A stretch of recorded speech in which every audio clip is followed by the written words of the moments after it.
Okay, so in this day and age, every individual is worth celebrating, but US talk show host Bill Maher claims we are going too far by celebrating so-called fat acceptance. He said this week, "You're not a freedom fighter because you want to keep eating donuts."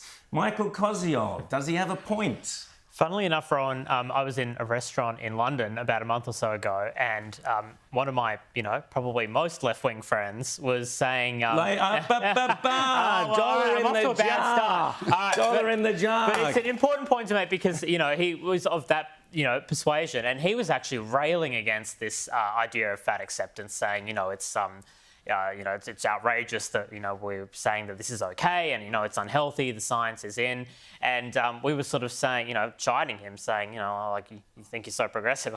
This is... progressive, come on, Michael. You just have to say the word, right? Oh, gosh, all right. That's it, mate. Well, I'm bleeding here. No, this is great, I'm doing well here. It was an interesting example. It underlined the fact that, it is kind of the last... topic on which you're allowed to be pejorative about people, and I don't think that's very fair.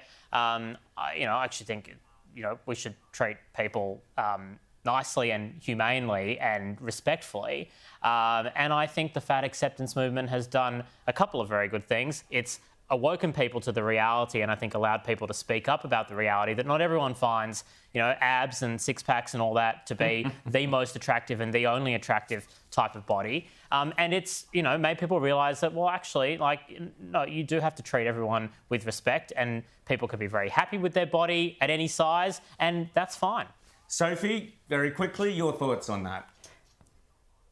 Well, I would actually agree with him and say that we shouldn't be accepting this because ultimately in the NHS £6.1 billion is spent on obesity, and in 2019 1 million of the hospital admissions were linked to obesity. So this isn't about attractiveness, this is about health, and we're encouraging people to live bad lifestyles. And yes, sometimes in this world you have to be cruel to be kind, and this is an exact way of doing that because yes, the truth hurts, but I can guarantee you that heart disease and diabetes are going to hurt a whole lot more.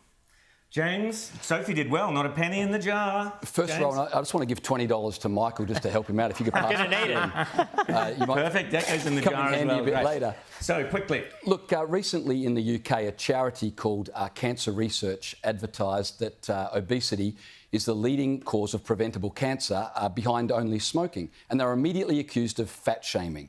Well, you would have thought in a country where a quarter of adults are obese, that linking obesity with cancer would be a public good. But no, they were fat-shaming people. Well, if you don't like being fat-shamed, you're going to like cancer even less. And as Sophie said, sometimes pointing out that certain lifestyles or indeed body shapes are unhealthy, that's not cruel. Sometimes that's a kind thing to do.